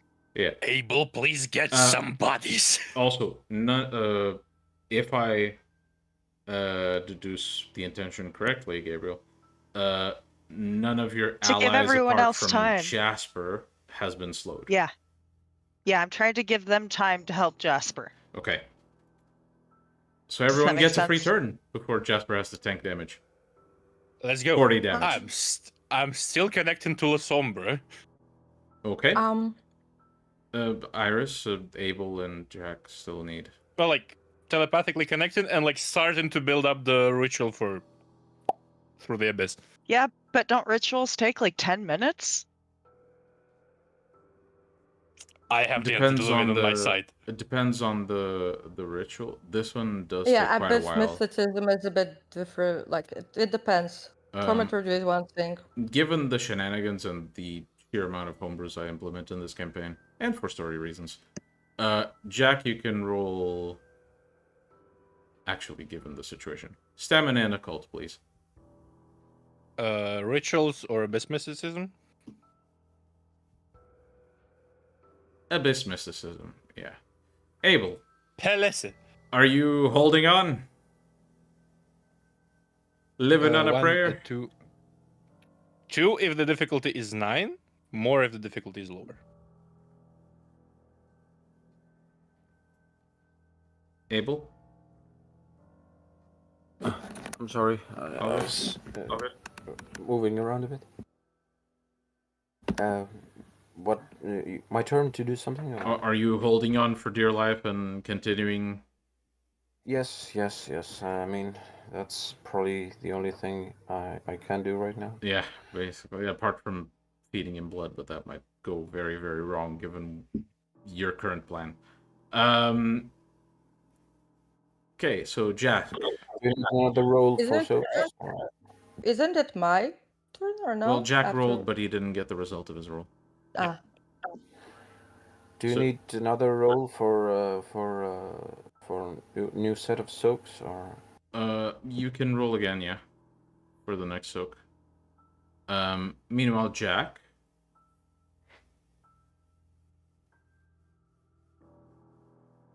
You sense that something, like you called upon something that you don't necessarily understand, but at the same time you're closer to it than you'd like. It pushes itself to a point where it's calming itself, almost gathering its thoughts. And you sense, it's not from you, but you sense almost as if you're in front of this person, and they make an expression that gives you the sense, oh, they realize something. And I'm going to PM you something. Yep. And I don't want you to say it out loud until the end. If you want to share it, you don't need to. In fact, I incentivize you not to until you feel it's appropriate. Yeah. I have a plan. Yes. So. You still get a free action for the soak, so it's. Yeah, your I turn. know. So here's the thing. Currently, I have basically put my Vita into Jasper, right? Yes, Jasper is frenzying, and thus he's no longer steering. But I am essentially with Melange and Vicissitude, and given my recent investments of the Azako, I have a specific power that allows me to use vicissitude, animals, ghosts, blah, blah. Basically, the typical Zemita stuff, right? The good shit. Through someone who has been affected by my vicissitude or has my blood in them. Which, and both in this case. Yes. Yes, and essentially, so Jasper, and that allows me to basically take control of Jasper and, essentially, follow the instructions and directions, and hopefully the fact that I also have the plantation on top of that is gonna grant another basically. So just a bug the clarification. system boost. Just a clarification to make sure, this has the effects you want it to have, or you expect it to have. That would give you physical control over Jasper. No. You're not going to control necessarily Jasper's mind. I don't need to, because the beast is not control of whatever's going on right now, correct? I mean, it's his instincts, and he's currently hunger frenzying until his turn, where he can spend a willpower if he wants to suppress He frenzy. can ride the frenzy. He can. He can try. Difficulty is fucking 6. So I mean, it will allow you physical control over Jasper, but his mind is his own. He'll basically be stuck in a brain while you pilot his body like a fucking puppet. And any soul-related stuff is iffy. No, that's not my question. My question is, would that allow me to basically, like, do the steering until he, collects himself? Maybe. The problem here is that you don't know where to steer to. So... Well, the eldest is a part of me. I'm sure. You have vicissitude. You're not of the clan. You're getting there. In terms of that connection. Yeah, you're getting there. Yeah. But you're not on that level just yet. I mean, you can make yourself be there now, but because you're not as directly connected, I have something in mind. If you'd like to risk it, something's gonna happen. What are the other options? Eldest Cecil Jasper dying, the world exploding, etc., etc. I never said the world was gonna Risk explode. it for the biscuit. Okay. Good. From basically, look, Jasper is at 8, Cecil is at 10. Plus, there's a whole eldest blood flowing, etc. So we're actually running half an hour late, so I'm going yeah, okay. She's going nuclear. Would you have to roll something for that? Is there anything stated in the rules? Nope. Okay, so the effect that happens for you to use this, since you're not of the clan, you just have vicissitude. That is an Asakusa effect. It's not I know, but just story. Let me. Basically, the rest of you basically see Iris looking to Jasper. She runs a few thoughts through her head, and after she makes her decision, you see her basically place both her hands on Jasper's back, and the hands begin to melt into Jasper. I mean, it's not even required, but okay. Iris, you currently have Zamichi blood going through your veins. I mean, I always have that, not the first time.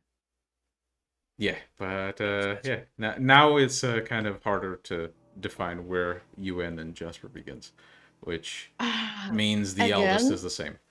Proceed. Again, not an issue. Hive mind mentality. Proceed. I basically do the steering. Okay. So, half of the soak roll will go to you. Not as damage, but you're basically trying to steer things. And if you fail, at least by 1 damage, you're gonna lose control of this. It's not an easy thing to do. You'll see why. Jack. Yes. I have got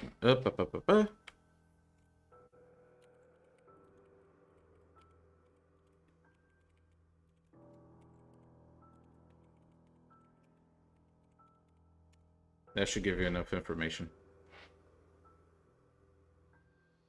Okay. I'ma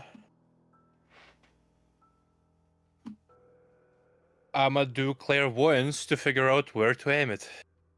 Let's say you know instinctively. Then let's fucking do it, baby. Okay. So Jack basically climbs the altar, looks to the effigy, takes a deep breath, and grabs onto it. And immediately the entire cathedral begins to darken slowly.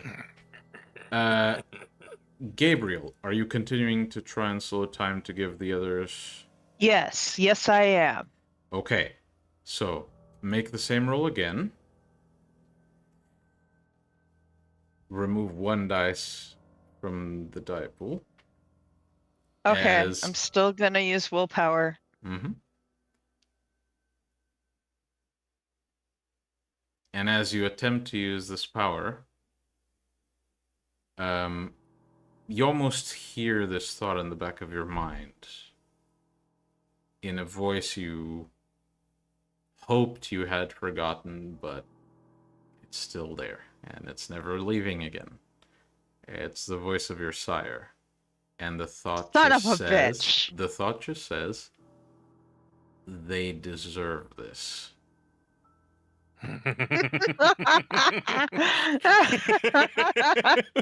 Evil laughing at midnight never felt so much fucking better. Alright. So the effect continues. Abel, you continue to soak, is that correct? I'll use your last roll because it hasn't come into effect yet. Yeah, indeed. Okay. Jasper, you gonna soak 20, and Lele, you're gonna soak 20. My God. It's been a pleasure knowing you. So, first for Jasper. Let's see. 1, 2, 3, 4, 5, 6, 7, 8, 9. 9 successes. Oh my god. You lucky motherfucker. God damn. You're lucky motherfucker. If the dice pool wasn't halved, He'd be oofed. He'd be fucking oofed. soak Iris, please. Please. Mm-hmm. Yeah. Okay, I will give the option, if you guys want, to switch your rolls, but I'm not going to tell you what the results were. I've seen the results. I'm not gonna tell you either. Shut up. I'm not telling shit. You're a cunt And both of you have for to not agree. telling. I am. Jasper and Iris, do you swap rolls or not? Do you want to swap Iris? What is this delta? Well, let's just say, are you comfortable soaking all the damage? No. Jasper, would you like to swap? And Iris, if you're not confident, you can swap with Jasper's roll. I'm free to swap if she wants to. It's up to her. I'm giving her the choice, the final choice. The fucking splitter still energy. 5, 4, Um. 3, Wait. No. You know why? 2. You know why? I got 9 lives. Oh, so no.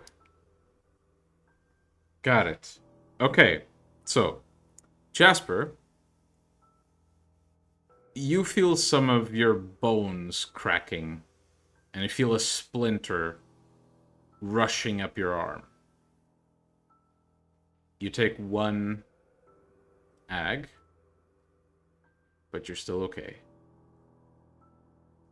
However, you don't take 1 ag, actually, because Abel takes 1 ag for you. As you all just see Abel's arm you see basically a bone snap. My savior, my man, my dude. You're gonna buy him so many fucking flowers in the hospital.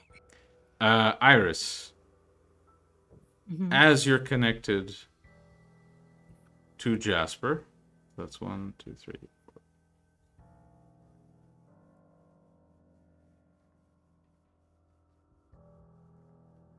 Yeah, you lose 1 of your 9 lives. I'll just say that.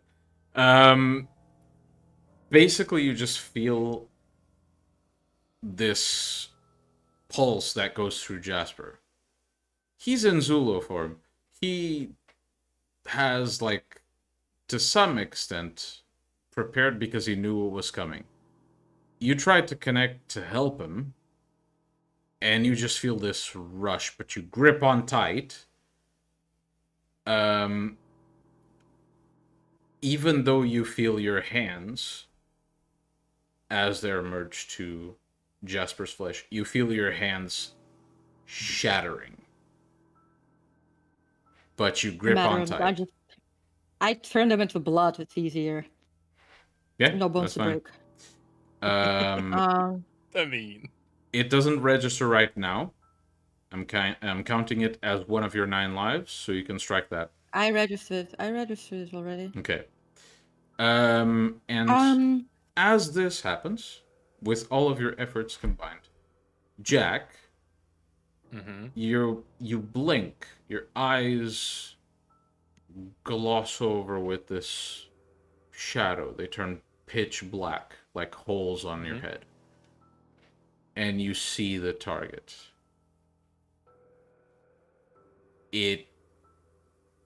Well, I'll spare you the description for now, apart from the fact that it's horrific even before you aim. Yeah. But you focus on the target. And just like that, all of you feel this wave of relief. As Jasper falls to the ground, and this monstrous Zulu form begins to shrink. Whenever one of the limbs gets stretched because of the difference in shape, it almost rips off or melts off. Until Jasper is in the shape you usually know him as. You all catch your breath. And Jasper, you look up to sense this flickering By the way, I let go of Jasper's body. That's fine. That was weird. It was. Jasper. Mostly because Jasper's not Cecil. Yes. Trust me, the jealousy is there. Jasper, you look up, just see this flickering spark in the altar as you hope you've done it. And then as the shadows retract to Jack, the spark gets essentially eaten by his heart. Jasper, please lose your way of radiation as your spirit has been eliminated from existence. Jack, please add 5 grams of enriched uranium to your heart. Jack has gotten a protein injection. Hey! Alright. So Jasper, you see this. Never mind. Jasper, you see this as you sense the world around you beginning to fade. What do you say before the lights go out?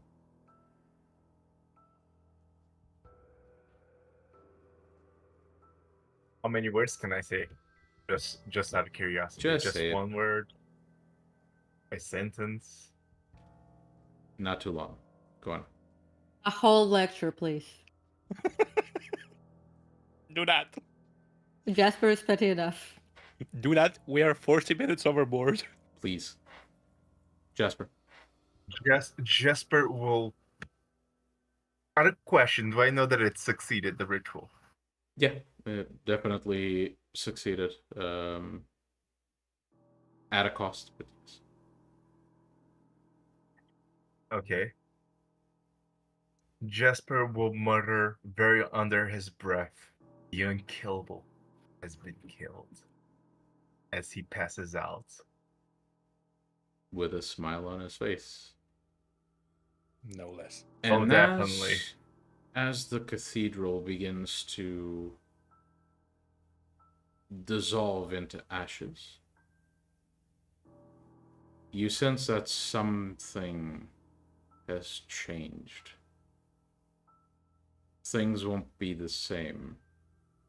You're not sure why, but it It feels like something's not the same. And you all look around at this decaying shrine. And the only one who looks like he knows what happened, with a varying degree of satisfaction and worried